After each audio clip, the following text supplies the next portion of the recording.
Qui n'a pas rêvé d'arrêter le temps, de revenir en arrière, de remonter les années, de repartir à zéro, de faire redémarrer le compteur de sa vie? Qui n'a pas souhaité retrouver sa jeunesse, la beauté de ses 20 ans, son visage lisse et son corps plein d'allant? En cherchant comment ralentir les effets de l'âge, j'ai découvert un marché de 4 milliards d'euros, où le meilleur côtoie le pire, où la beauté et la jeunesse sont des produits de consommation que tout le monde veut s'offrir, où désormais on est prêt à payer cher pour s'interdire de vieillir. Avoir la chance de pouvoir vieillir, c'est déjà pas mal. Mais toute l'idée, c'est est-ce qu'on a envie d'y aller en TGV ou est-ce qu'on prend son temps? Moi, j'ai une clientèle de femmes en général actives, mères, grand-mères, et qui veulent juste bien vieillir, c'est-à-dire vieillir le plus joliment possible. Je dépenserai autant qu'il le faudra pour arriver au corps dont je rêve. Moi, je pense qu'il ne faut absolument pas avoir un jugement moral là-dessus. Ici, les gens veulent paraître beaux. Les hommes comme les femmes veulent paraître beaux.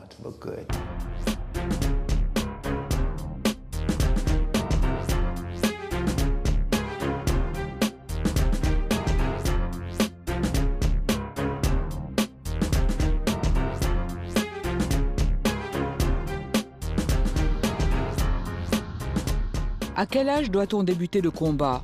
À partir de quand on doit retrousser les manches pour se battre contre le temps? À quel moment on ne reconnaît plus vraiment la personne qui nous regarde dans la glace?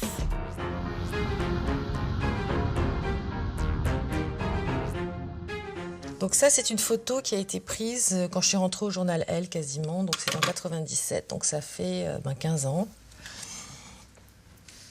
Donc là, c'est plus pareil. Là, c'est quand même moins net. Pourtant, là, je suis intervenue, mais c'est un peu moins net.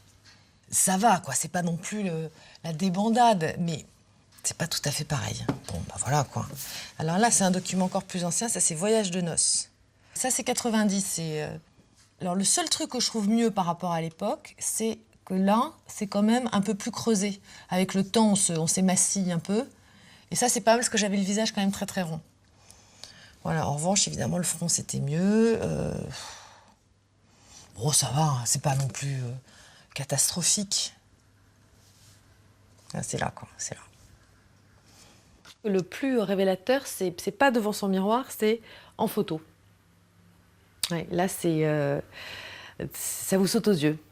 C'est-à-dire que c'est comme si on se disait, il y a une petite vieille qui est en train de prendre possession de mon corps, est-ce que je la laisse s'installer ou est-ce que je dis de dégager, de repasser dans 10 ans? On a un sentiment tout d'un coup, on se dit mais pourquoi est-ce que dans ma tête j'ai l'impression de ne pas avoir cet âge-là et pourquoi soudain j'ai cette tête qui me semble ne plus correspondre avec la façon dont je suis à l'intérieur. Évidemment, si on est très philosophe et très bien avec soi-même, on s'en fiche. Mais je ne connais pas beaucoup de femmes qui sont vraiment complètement indifférentes au fait que de dos on leur dit mademoiselle et de face on leur dit madame. Le corps, je suis contente parce que ça n'a pas trop bougé, comme je suis bien gardée d'allaiter, c'est toujours à peu près en place. Pour le corps, tout va bien. Avec leur hygiène de vie et le sport qu'elles pratiquent, les cadras d'aujourd'hui n'ont plus la même silhouette que leurs aînés à leur âge. La fille qui est contente d'elle-même, je suis superbe. Par contre, comment faire avec ce visage qui vous fuit? Il y a évidemment 1 million de moyens de se sentir mieux dans son âge. Moi, personnellement, je ne suis jamais allée chez un psy parce que je me dis que si je m'allonge, je ne me relèverai pas.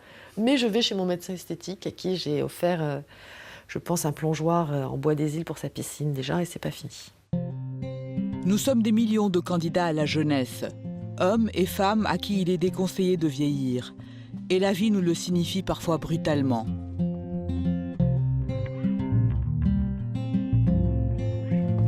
Christina a 46 ans lorsque son patron la licencie. Trop vieille, précise-t-il, pour le job. C'est une jeunette qui va prendre sa place. Avoir plus de 40 ans serait une faute professionnelle. En enquêtant pour son livre « Alice au pays des trop vieilles », Christina se rend compte que la presse, dédiée aux femmes, joue parfois contre son propre camp. La presse féminine fait sûrement bien son travail de marketing, mais elle rend malheureux, je pense, pas mal de gens, quoi. Voilà. Ce que tu achètes, c'est quand même, voilà, c'est quelque chose qui est censé te ressembler, mais voilà, c'est une fille plus jeune, c'est une fille plus belle, c'est une fille plus fine, c'est une fille sans rides, c'est une fille qui est photoshopée. Enfin, je sais pas comment on fait nos mères, hein, mais c'est compliqué quand même, c'est compliqué. là, donc j'ai 28 ans, il n'y a pas de retouche. Et c'est vrai que là, tu te dis, pas de retouche, c'est brillant, voilà, c'est pas parfait, mais voilà. Mais je trouve que je ressemble plus du tout à ça, mais plus du tout, quoi. Je ressemble plus à la limite à cette photo où j'étais plus jeune, où j'ai 20 ans, je pense, ici. C'est les yeux, c'est marrant d'ailleurs. Rien ne sert de soupirer devant ces photos de jeunesse, il n'y aura pas de retour en arrière, qu'on se le dise. Pour rester élégante dans son âge, il faut se battre, et dans un premier temps, avec des armes légères. Je pense qu'il faut pouvoir tricher un peu sans te laisser déborder par la tricherie. Il faut pouvoir mentir un peu sans que ça devienne un problème.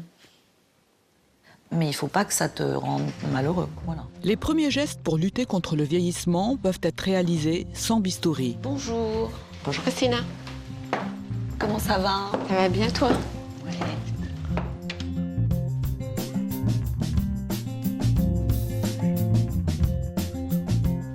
On avait fait les tempes au mois de janvier. C'est bien ça? C'est super. Ça t'ouvre le regard. Ça c'est très très bien. Ça on touche pas, t'es tranquille pour au moins 2 ans. Ah, c'est cool.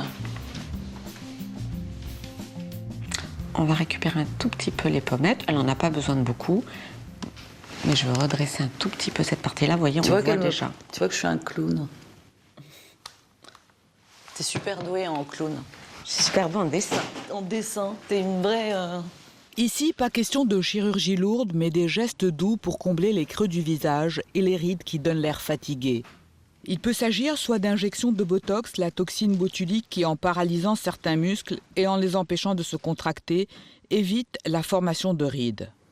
Près de 8000 injections sont faites tous les jours dans le monde. Le marché européen devrait connaître une croissance de 25% d'ici à 2014. Soit de produits de comblement comme l'acide hyaluronique, son effet est visible immédiatement.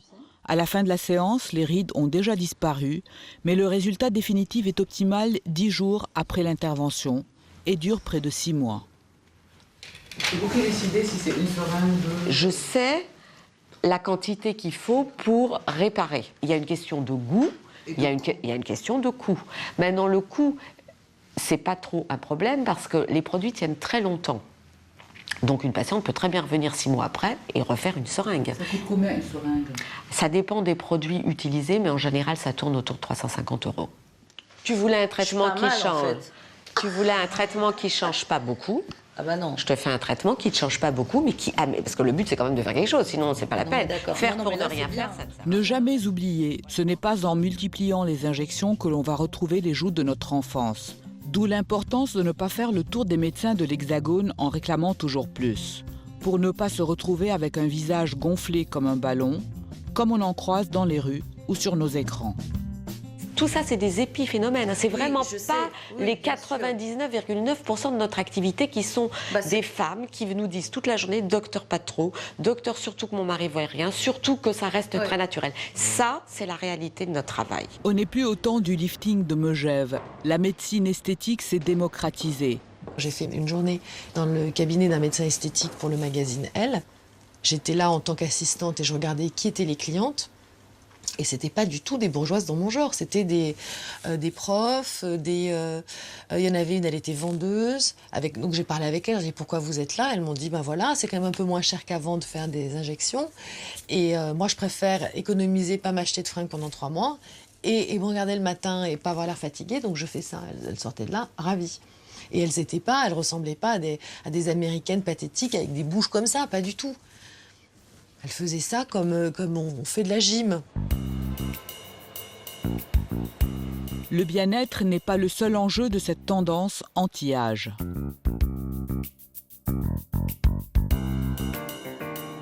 De plus en plus de gens déclarent et avouent aller voir le chirurgien esthétique pour des raisons professionnelles. Ça, c'est absolument certain. C'est même un phénomène intéressant de constater que de plus en plus de gens le disent clairement, ne disent plus, comme c'était souvent le cas dans le passé, « Oh oui, c'est pour me sentir moi-même mieux quand je me regarde dans la glace ». Donc les gens maintenant ont intégré le fait que les critères de jugement pour accéder à un emploi ou garder son job, c'est aussi vos kilos en trop ou votre apparence en général. Et du coup, les gens le savent de plus en plus et ils vont même, évidemment, utiliser la chirurgie esthétique pour ça.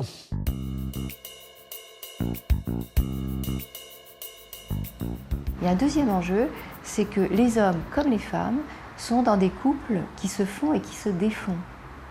Il y a des familles recomposées, des gens qui, dans leur vie, ont 2, 3, 4 unions, c'est beaucoup. Hein. Et donc, on a des individus qui sont un peu tout le temps sur le marché.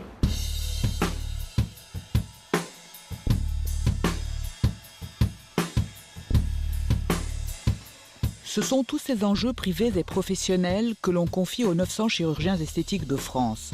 Des spécialistes de très haut niveau, l'école française est l'une des meilleures au monde, qui doivent garder leur sang-froid face à l'angoisse de leurs patients. Nous allons tous mourir. Woody Allen disait la vie est une maladie mortelle que nous transmettent nos parents. Voilà, bon, ben c'est vrai. Effectivement, on vieillit en permanence. Ce que nous pouvons apporter, nous, c'est une apparence améliorée, une meilleure harmonie entre l'intérieur et l'extérieur de soi. Mais ça n'est certainement pas ni une façon de devenir immortel, ni une façon de changer sa personnalité. En fait, chaque patiente a une demande particulière. Mais chaque personne a un visage différent, particulier, et dont on doit tenir compte. Et ça, c'est très très important à considérer. Chaque personne est vraiment unique et il faut lui apporter des solutions uniques. Quand vous avez des gens qui viennent vous voir en disant « voilà, j'ai une amie qui s'est fait opérer de ci, de ça, c'est très très bien, elle a eu cette opération, c'est ce que je veux », ça n'est pas du tout valide. On ne sait pas du tout ce que ça va donner, ce qu'une opération faite sur quelqu'un va pouvoir donner sur quelqu'un d'autre. C'est magnifique. Je vais vous faire une photo, vous la verrez après, ça vous fera beaucoup rire. De voir les petits dessins. C'est une opération qui va durer combien de temps? 2 heures, 2 heures et demie, moins de 3 heures normalement. Ce qui est particulier en chirurgie esthétique, c'est qu'on se couche de plein gré sur le billard, on n'est pas malade, notre santé n'est pas menacée, rien ni personne ne nous oblige à être là, et pourtant, on prend délibérément la décision de se faire inciser la peau, découper le visage et parfois ouvrir le ventre, en acceptant la douleur et le danger. Les dangers d'aujourd'hui sont très différents de ceux d'il y a 50 ans. Ça a énormément évolué, il y a une très très grande sécurité et la technique a évolué aussi, avec des interventions de moins en moins invasives. On ne prend aucun risque. Il ne faut prendre aucun risque en chirurgie esthétique. Donc la consultation d'anesthésie sert à ouvrir la barrière ou à ne pas l'ouvrir. Et il n'y a pas de petite anesthésie. Quelle que soit la chirurgie, il n'y a pas non plus de petite chirurgie. Les précautions sont identiques. Mais les gens qui ont peur et que ça peut amener à ne pas vouloir faire l'opération, eh bien c'est leur choix. C'est eux qui choisissent de se faire opérer ou pas. Et il y a des interventions qui sont plus ou moins douloureuses. Curieusement, les interventions sur le sein ne sont pas très douloureuses. Le lifting non plus, pas très douloureux. Les paupières non plus. La scie abdominale est douloureuse. La lipoaspiration, c'est douloureux. Les 2 opérations les plus pratiquées en France sont l'augmentation mammaire et la lipoaspiration, soit près de 100 000 opérations par an. Si la majorité des actes chirurgicaux concernent encore les femmes, les hommes s'y mettent à leur tour.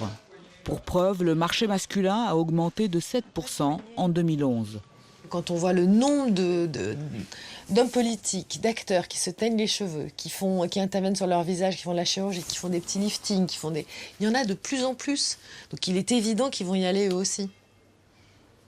Regardez, il y a une pub en ce moment en France sur une crème pour les abdos.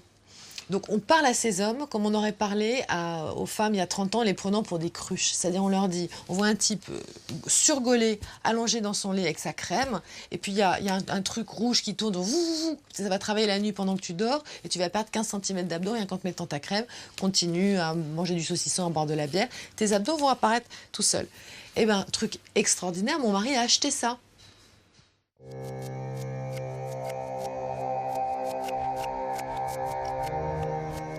Une des nouvelles tendances masculines, c'est l'opération du sexe. En France, on en réalise près de 1400 par an. L'intervention n'est pas particulièrement compliquée. Il s'agit de prélever de la graisse d'un endroit du corps du patient pour la réinjecter autour du sexe afin d'augmenter ses mensurations. Mais avant de décider d'opérer un patient, le docteur Abraham le rencontre à plusieurs reprises pour comprendre ses motivations. Il y a des sportifs, footballeurs, rugbymen, ou tout simplement des gens qui font de la gym dans des clubs, qui sont amenés à se déshabiller dans les vestiaires, à prendre des douches en commun, et qui ne vont jamais oser aller à la piscine parce qu'ils ont un slip moulant, et qui laissent évidemment deviner toutes les formes, et qui se sentent diminués par un sexe qui est souvent dans les normes habituelles, mais légèrement inférieures. Et généralement, quand cette idée est ancrée dans l'esprit d'un homme, rien ne va réussir à les libérer de cette idée. Alors, il y a d'autres hommes qui viennent parce qu'ils ont de réels problèmes de couple, soit ils sont en couple, soit ils ne le sont pas, mais à chaque nouvelle rencontre ou à chaque possibilité de nouvelle rencontre, ils cherchent à éviter le rapport sexuel parce qu'ils se sentent dévalorisés dès lors qu'ils s'affichent dans leur nudité avec leur nouvel partenaire. Alors pour ce patient, je vais faire une augmentation de la taille de la verge en largeur. C'est une intervention qui est permanente et définitive passé la phase de cicatrisation. C'est une intervention purement esthétique. On n'améliore pas, mais on n'empire pas les performances sexuelles du patient qui aura le même plaisir, le même désir, la même libido, les mêmes érections, les mêmes éjaculations. Les soins esthétiques ne sont pas pris en charge par les organismes de protection sociale. Les prix varient selon le médecin, la clinique et la région. Pour les paupières, cela peut aller de 2 500 à 6 000 euros. Une rhinoplastie de 3 000 à 6 000 euros. Un lifting de 4 500 à 8 000 euros. Une intervention sur les seins entre 4 000 et 8 000 euros. Une abdominoplastie ou une liposuction entre 2 500 et 6 000 euros. Alors, le coût d'une intervention sexuelle pour un allongement ou un élargissement, 3 à 4 000 euros, ce sont des prix moyens. Il y a un coût à la chirurgie esthétique, mais quand vous comparez les quelques milliers d'euros d'une intervention avec, par exemple, le prix d'une très petite voiture d'occasion, c'est quasiment équivalent. Donc, bien sûr, il s'agit d'un choix personnel. Est-ce que l'on va faire un voyage, se rééquiper en informatique, redécorer le salon, ou est-ce qu'on va peut-être, justement, faire une intervention esthétique qui va donner un bénéfice certain sur de très nombreuses années, voire sur toute la vie. C'est une discussion personnelle que chacun doit avoir avec lui-même. C'est un choix personnel qui peut changer la vie pour le meilleur et parfois pour le pire. Le scandale des prothèses PIP et la souffrance de ces milliers de victimes sont là pour nous le rappeler. Intervenir sur son corps n'est jamais anodin. Les progrès techniques ne doivent pas faire oublier les risques. La chirurgie esthétique a parfois des ratés.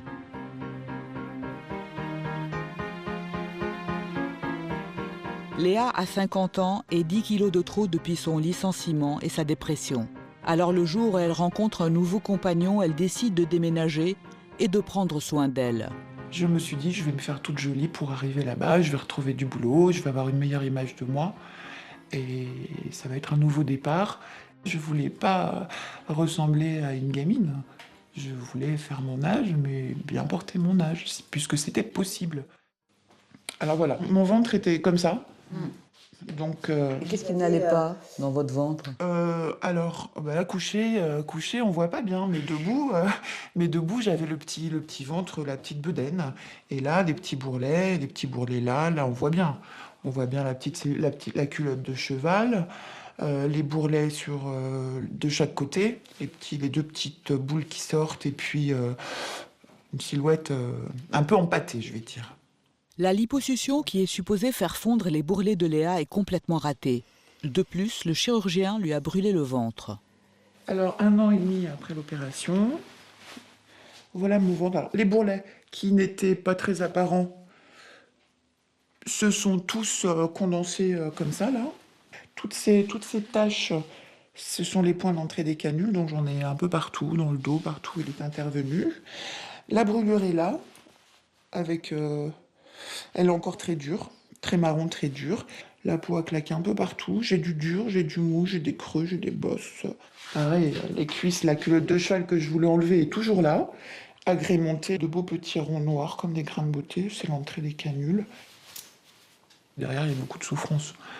Derrière ce ratage, j'essaye de le cacher aux gens de l'extérieur qui ne savent pas que je me suis fait opérer, mais il y a beaucoup de souffrance. Parce que c'était pas le but de l'histoire, quoi. D'être pire qu'avant, c'était vraiment pas le but.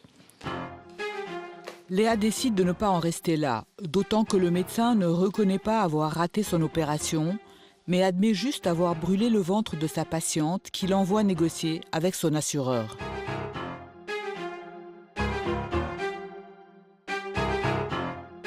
Léa se tourne alors vers l'avocat d'une association de victimes. La chirurgie esthétique va apporter beaucoup de bien-être à beaucoup de femmes quand ça marche, quand l'opération est un succès.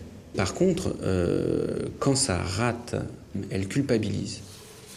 D'autant plus profondément qu'elle va moins aimer son corps, ce corps dans lequel elle est 24 heures sur 24. Et vous avez beaucoup de femmes qui viennent ici pour engager des procès, qui ont pris leur propre corps en horreur. Encore plus coupables d'avoir donné leur accord par écrit pour l'opération en signant un document qu'on appelle le consentement éclairé. Un texte où elles reconnaissent être informées de tous les risques et les accepter. Aujourd'hui, le consentement éclairé dépend effectivement de chaque opération. Qu'est-ce qu'il va dire? Il va d'abord décrire l'opération, quel est le but de l'opération, comment elle fonctionne et éventuellement quels sont les risques. Simplement, on arrive à un phénomène qui est pas souhaitable, c'est que au départ c'est pour protéger la patiente, mais finalement on lui fait signer un document qui va être long, complexe, écrit un peu en charabia médical pour certaines patientes, que finalement elle va signer sans vraiment avoir compris les risques qu'elle encourait. Comme quand vous acceptez les conditions générales, quand vous allez sur Internet et que vous voulez acheter quelque chose, vous cliquez de toute façon et vous acceptez 10, 20, 30, 40 pages de conditions générales. Vous ne savez même pas combien il y en a. Bon là, elles savent combien il y a de pages, mais ça s'arrête souvent là. Léa se battra jusqu'au bout pour faire reconnaître par la justice le préjudice subi. La procédure peut prendre des années avant d'aboutir.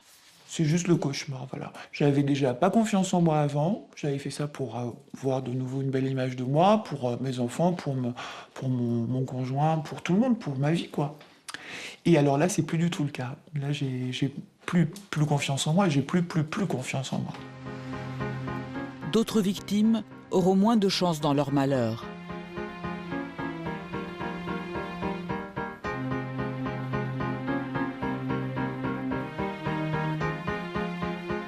Mariette a 60 ans. Elle élève seule son petit-fils de 11 ans qui a perdu sa mère. Pour se donner un coup de jeune, face à cet enfant dont elle a la charge, elle décide de faire un lifting. Je me suis dit, ça peut être bien. Aller me faire tirer un petit peu la peau pour continuer à travailler, surtout pour plaire à mon petit-fils, parce qu'il trouvait que j'étais un peu ridée quand même. Donc voilà, c'était pour lui faire plaisir, pour me faire plaisir à moi. Un tour opérateur spécialisé en tourisme médical propose à Mariette un séjour de 10 jours, au cours duquel elle se fera faire un lifting, une opération des 4 paupières et une augmentation mammaire pour 4 900 €, tout compris. C'était tellement beau, donc à aucun moment je ne pensais que cette histoire allait se terminer en cauchemar. C'était pas possible, ça n'est pas possible. Quand on voit les reportages à la télévision, quand on voit toutes ces comment dire, quand on voit la mer, les hôtels, les beaux hôtels et tous les résultats, les images des filles qui sont réussies, ça ne peut pas rater, ça n'est pas possible. Mariette se fait donc opérer. Pourtant, dès son retour en France, elle doit se rendre à l'évidence. Quelque chose a mal tourné. Ses paupières sont en mauvais état et son visage plus ridé qu'avant. Son fils la filme, envoie les images en Tunisie pour montrer aux chirurgiens l'ampleur du désastre. Le médecin demandera à Mariette de revenir pour se faire réopérer à 5 reprises. 5 nouvelles opérations ratées. Bon, les gens étaient choqués de me voir dans cet état-là.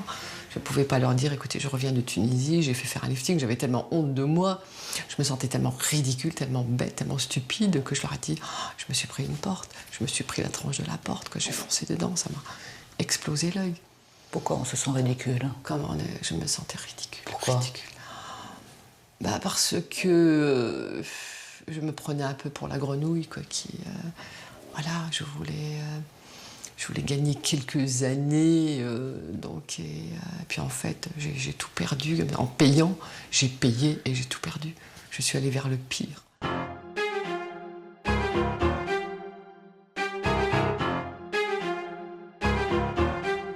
Muriel Bessis a fondé l'association de victimes L'Arche après avoir subi plusieurs interventions esthétiques ratées. C'est vers elle que s'est tournée Mariette après ses déboires en Tunisie. Ça me paraît quand même surréaliste de faire confiance à un illustre inconnu dans un pays étranger, juste parce qu'il y a le soleil, la mer et que ça coûte Alors, moins je vais cher. vous dire, le grave problème, avant tout, c'est les forums. Ce sont les forums. C'est un grave problème. Parce que maintenant, avec ces nouvelles technologies, on pense que Internet, tout ce que dit Internet, c'est parole d'évangile. Eh bien non, ce n'est pas vrai. Que sur ces forums, il y a des rabatteurs. Et je vais le faire encore avec le point. N'allez pas sur les forums, nom d'un chien. Il n'y a que des rabatteurs. Ces pays-là où on propose la chirurgie esthétique, c'est magnifique, il faut y aller. Les plages sont magnifiques, mais il ne faut pas confondre chirurgie et tourisme. Avant, on ne peut pas faire du tourisme avant l'intervention. Et après, encore moins. Or, je m'aperçois que des chirurgiens osent opérer, faire des opérations multiples, c'est-à-dire un lifting, des seins, une plastie mammaire, qui est une opération lourde, une plastie abdominale, qui est une opération lourde.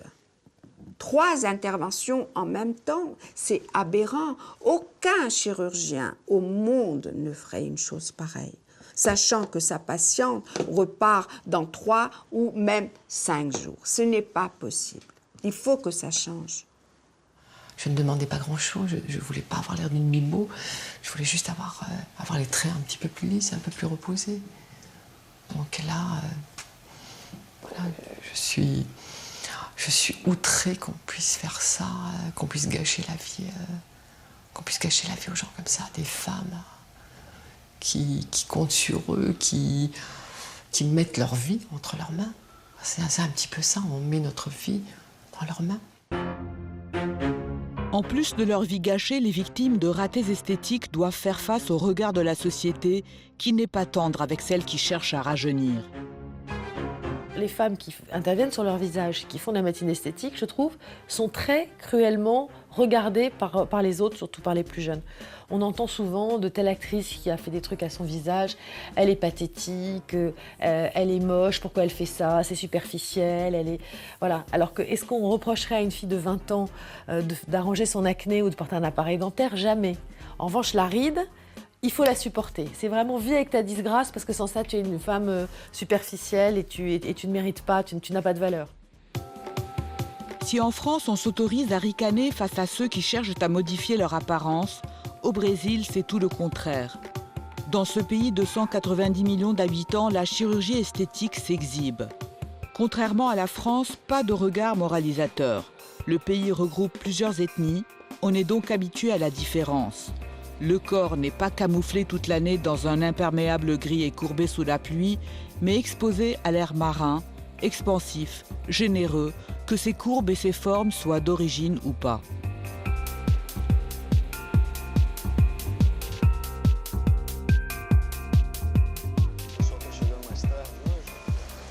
Ici, on est à Ipanema. C'est le cœur du Brésil, le cœur de Rio.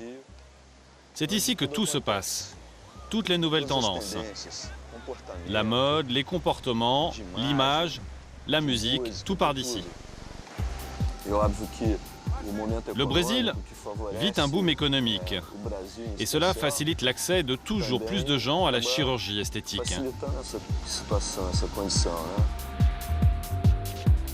Le Brésil a le plus grand nombre de médecins esthétiques par habitant. Plus de 5000 chirurgiens plasticiens, soit 1 pour 38 000 habitants. Ici, comme dans la plupart des pays, la lipoaspiration et l'augmentation mammaire occupent le haut du podium.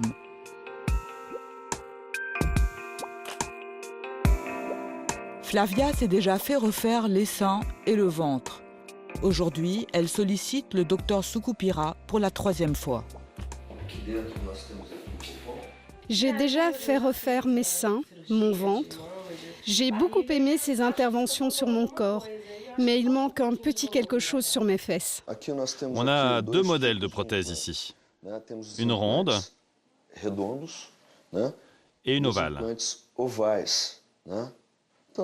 Ces 2 modèles doivent être implantés chacun dans une position bien particulière.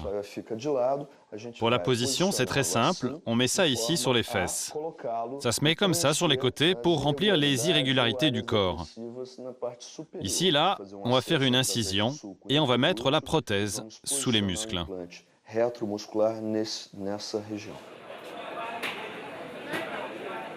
Combien avez-vous déjà dépensé pour ces opérations ? J'ai dépensé jusqu'à présent environ 10 000 euros. Et vous êtes prête à aller jusqu'où ? Je dépenserai autant qu'il le faudra pour arriver au corps dont je rêve. Au Brésil, on enregistre tous les jours près de 2000 interventions esthétiques.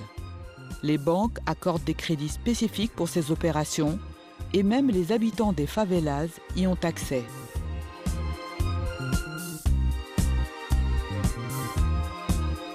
Diana habite ici dans la favela de la Cité de Dieu et ses 80 000 habitants. La jeune femme s'occupe de la cuisine et du ménage dans un centre culturel et social. J'aime bien mes seins, mais mes fesses c'est autre chose. Je n'ai jamais aimé mes fesses, d'autant plus que je fais de la danse et que dans ce milieu, il vaut mieux avoir de belles fesses rondes. Et les musiques brésiliennes sont très sensuelles, même sexuelles. Il faut donc attirer l'attention sur scène avec son corps. Avoir de belles formes sexy. Sur scène, on ne voit plus que des femmes attirantes avec des formes généreuses. C'est tout ça que j'ai envie d'avoir pour avoir plus de succès. Pour donner plus de rondeur à ses fesses, Diana se fait injecter du gel. 3 séances d'injection à 850 € chacune. Une doctoresse est venue à la maison. Elle m'a fait une anesthésie locale. Elle a un cabinet privé, mais elle se déplace aussi à domicile. Pour moi, c'était mieux. Sinon, je devais aller à son cabinet, prendre le bus, rester debout dans le bus. Ça pouvait être douloureux. Donc elle est venue, elle m'a fait une anesthésie. Je n'ai rien vu, je ne voulais pas regarder, je n'ai pas vu l'aiguille. Je ne sais pas combien elle a fait d'injections, mais ce dont je me souviens, c'est que ça fait vraiment très mal, mais ça vaut la peine.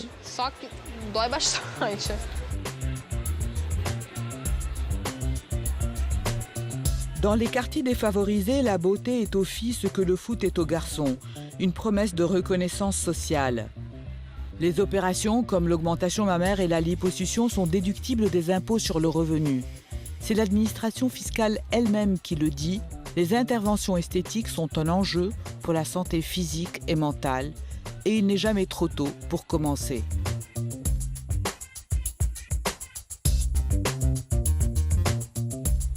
Lola a 15 ans et vit avec sa mère dans un quartier modeste à l'ouest de Rio. Tu sais, quand j'étais gamine, on me donnait plein de surnoms. Aujourd'hui, même mon petit ami rigole avec ça. C'est très gênant. Je veux être jolie en dessous de la ceinture. Encore les fesses. Décidément, la chirurgie esthétique est une affaire de culture. Il ne viendrait pas à l'idée d'une adolescente française de se faire grossir les fessiers. Pour Lola, c'est presque une évidence.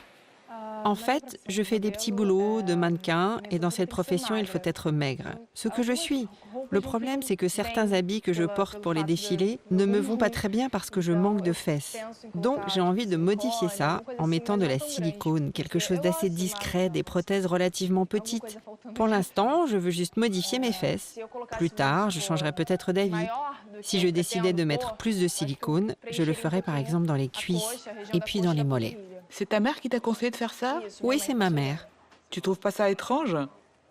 Non, on est comme des amis, tu sais, on parle de notre corps, elle me donne son avis sur mes vêtements et moi sur les siens. On est comme deux adolescentes. Le problème, c'est que je suis mineure, donc je ne sais pas si la loi me permet de faire cette chirurgie plastique. Pour le moment, c'est très flou. Je ne sais pas si avec l'autorisation des parents, c'est possible de mettre des prothèses de silicone.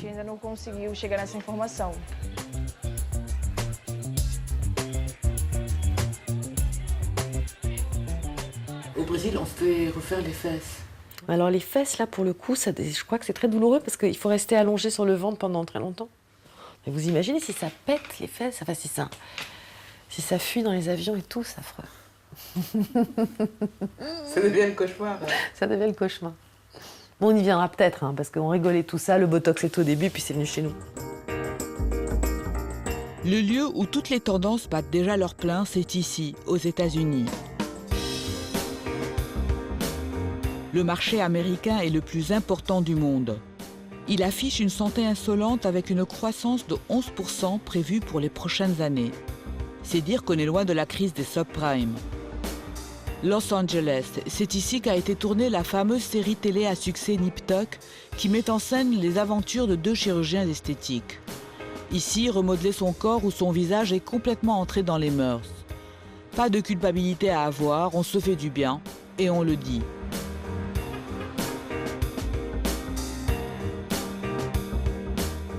Cameron est un homme d'affaires qui travaille dans la mode à Hollywood et dans son milieu, rien n'est tabou. Qu'est-ce que tu as envie de faire? Je veux faire du Botox. Où? Ici. Mais ne le fais pas, tout va bien. Quand j'aurai 30 ans, je serai tout ridé. Quel âge as-tu? J'ai 29 ans, sans blague. 29 ans? On dirait que tu as 15 ans. T'as pas besoin de le faire. Et ton nez? Je veux affiner mon nez. Pourquoi? Je ne sais pas. Je voudrais tout resculpter. Je voudrais monter mes pectoraux. Et toi, qu'est-ce que tu as envie de changer? Rien. Allez. Je m'aime comme je suis. Quand je me regarde dans le miroir, je vois bien que des choses peuvent être améliorées. Je suis mon pire ennemi. Comme je voyage beaucoup, je vois à quoi je ressemble, parfois après 14 heures de vol. J'apprécie vraiment le fait qu'un peu d'acide hyaluronique ou de Botox efface la fatigue du voyage. Et j'aime le fait que certaines personnes ne me donnent pas mon âge.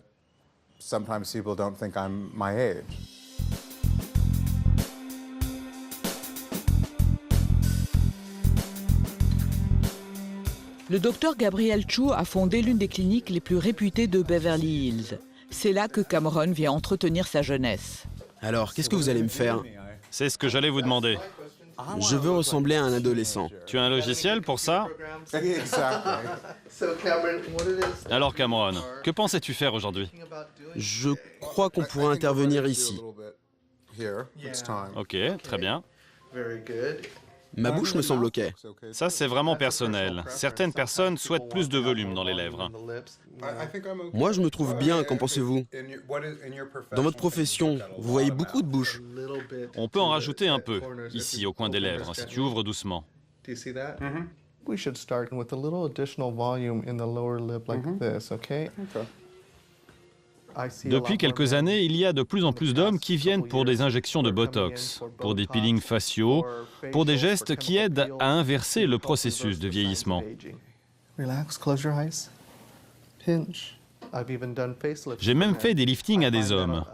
Aujourd'hui, les hommes d'un certain âge demandent des liftings, une chirurgie des paupières. Ils veulent paraître plus dynamiques, plus jeunes. Il s'agit pour eux de rester compétitifs sur le marché. Ils doivent continuer à se maintenir au top face à une génération montante, constituée de jeunes loups qu'ils veulent prendre leur place. Donc si vous paraissez fatigué, votre patron pense que vous n'êtes plus performant.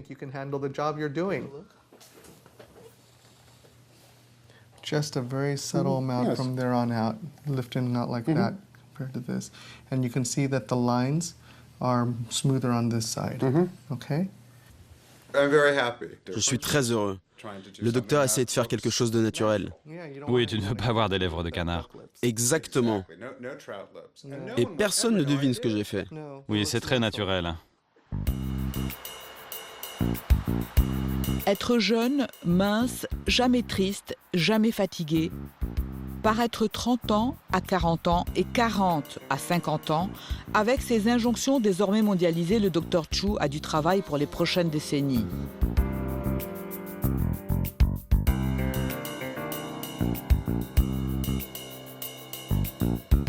Les innovations des chirurgiens américains se multiplient.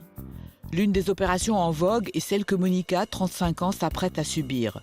On appelle ça la Mummy Makeover, un lifting du corps quasi complet que les femmes sollicitent après leur grossesse. Après avoir accouché de mon premier fils, j'ai fait du sport et j'ai retrouvé ma taille. Après mon deuxième enfant, c'était très différent. Malgré l'entraînement, je n'ai pas minci et mes seins ne sont pas remontés. Et là, j'ai compris que j'avais besoin d'aide. Alors, Monica, avec les mensurations que nous avons prises, j'ai remarqué que vous avez ce qu'on appelle une ptose des seins, c'est-à-dire qu'ils tombent et qu'ils pointent vers le bas. Au niveau du ventre, vous avez cette protubérance au milieu. Pour la faire disparaître, je vais rapprocher les muscles et les relier. Et vous allez retrouver un ventre plat. On va essayer des implants. Ceux-ci sont en silicone. On va essayer plusieurs modèles, jusqu'à ce qu'on trouve ceux dont la taille et la forme vous conviennent. Et celui-là est plus gros. Et voilà l'autre qui est plus petit. Lequel est votre préféré? Je préfère le plus gros. Très bien, on va utiliser cela. Toutes ces techniques opératoires sont pratiquées depuis longtemps, mais on les faisait séparément. En les effectuant ensemble, on en multiplie les bénéfices. Si vous les faites séparément, vous avez des bénéfices isolés. Par exemple, un homme fait une liposuction des hanches ou une jeune femme fait une augmentation mammaire. Mais lorsque vous combinez ces interventions, les résultats sont beaucoup plus spectaculaires. Regardez ces exemples. Bon, vous n'êtes pas aussi grosse. On dirait qu'elle est enceinte. Oui, c'est vrai. Et la voici après. Waouh! Il y a 10 ans, il était impensable de pratiquer tous ces actes en même temps. Aujourd'hui, on repousse les frontières du possible tout en étant certain que c'est sans danger.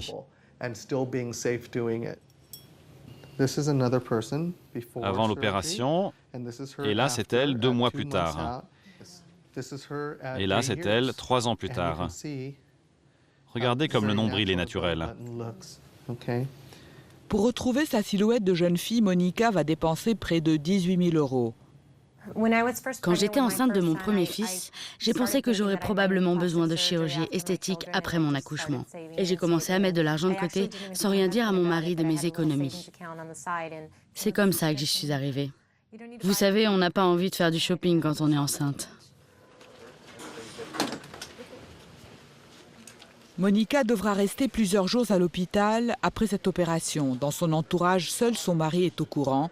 Pas un mot aux enfants. En général, les enfants ne voient pas quand on fait quelque chose. Ils sont aussi paradoxaux parce qu'ils veulent que leur mère ne soit pas trop tapée. Souvent, ils ont des mots très durs envers les mamans ou les parents des copains qui sont un peu flagadas. Et en même temps, ils se sont fait des trucs, ils trouvent que c'est pas bien du tout, tout ça. Donc un jour, ils avaient vu que j'avais fait quelque chose et ils ont commencé à m'engueuler. Et donc j'ai fait cette chose très simple, je suis allée chercher une photo de Jane Fonda et une photo de Brigitte Bardot aujourd'hui. Je leur ai dit, elles sont nées la même année. Voilà. Vous voudriez que votre mère ressemble à quoi quand l'heure sera venue? Ils m'ont dit, Jane Fonda, c'est quand même mieux. Eh ben voilà, alors laissez maman faire ses bêtises et dilapider vos plans épargne logement chez le médecin.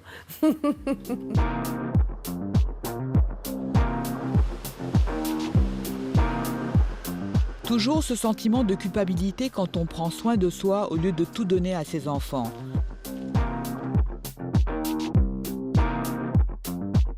C'est décidément plus simple lorsqu'on est célibataire, comme Michael. Ce promoteur immobilier de 48 ans est déjà passé à plusieurs reprises sur le billard pour mieux correspondre à l'idée qu'il se fait de lui-même. La première fois que j'ai pensé modifier quelque chose en moi, j'avais 15 ou 16 ans. Je n'aimais pas mon profil, ni mon nez, ni mon menton. Je me suis fait opérer à cette époque-là. Et qu'est-ce que vous avez fait alors? J'ai fait refaire mon nez et mon menton qui était fuyant. On m'a fait un implant pour qu'il soit plus proéminent. En fait, c'est mon chirurgien qui m'a conseillé de le faire. Et il avait raison. Et qu'est-ce que vous avez envie de faire encore? J'aimerais avoir les yeux bleus. Il y a un chirurgien qui réalise cette opération. Il utilise un laser pour modifier la couleur de tes yeux et les fait passer de brun au bleu. Tout le monde a du bleu en dessous de la surface de pigmentation et on peut oblitérer la pigmentation de surface en 20 secondes de laser et quelques semaines plus tard, tu as les yeux bleus pour le reste de ta vie. La prochaine opération de Michael se passera ici, au Sunset Medical Center.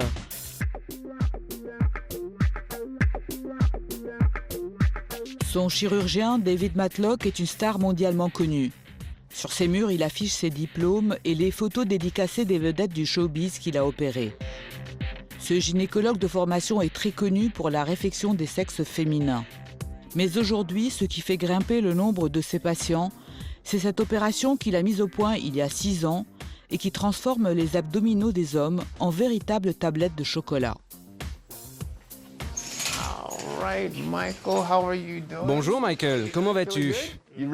Tu es prêt? Oui, je suis prêt. Alors Mike, nous allons supprimer toute cette graisse. Nous allons enlever tout ça et puis nous allons gonfler ces muscles. Je vais vous faire des exercices pour pouvoir localiser les muscles. Et ensuite, on va surligner la ceinture abdominale pour bien tracer et séparer les abdominaux. On va séparer les abdominaux des obliques. Ici, je vais bien tracer. C'est très fin, tu vois. J'aurai les mêmes abdos. Oui, quelque chose comme ça. Et aussi ici, tu vois, sur cette ligne, je vais faire une jolie séparation entre le groupe de muscles. Ensuite, les pectoraux. Il y a un peu trop de graisse là. On veut que ce soit beau. On ne veut que du muscle, ok? Et comme je te l'ai dit, j'ai fait refaire mes pectoraux et c'est très beau, très naturel. Tu vois, les pectoraux sont naturels. Tu sens? Beau, ferme, fort. Tout à fait. Première chose, allonge-toi. Le meilleur argument de vente de Matlock, c'est lui-même. Ce médecin d'une 60aine d'années a subi il y a 4 ans cette opération de lipostructure qu'il a personnellement mise au point et qui lui a donné ce physique de jeune premier. Quand il va sortir d'ici, ses copains vont lui dire « Tu as l'air en pleine forme, qu'est-ce que tu as fait ?» Et il va répondre « J'ai un nouveau coach. » On est parti pour combien de temps? Ça va durer 3 heures. Avec un homme de cette corpulence, 2 heures, 2h30 ou 2h45.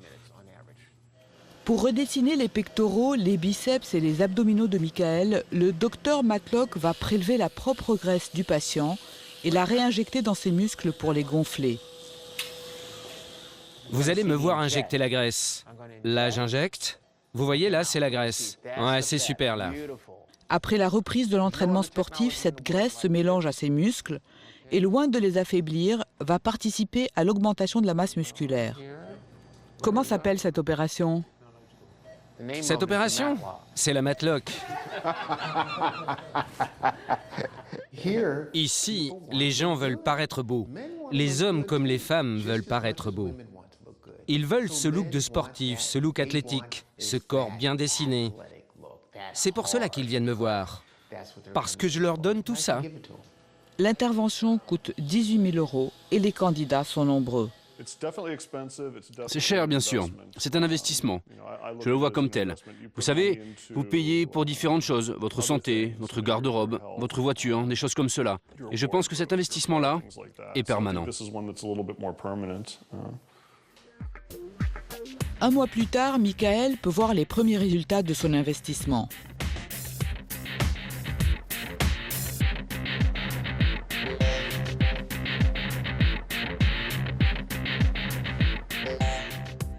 Je suis très heureux.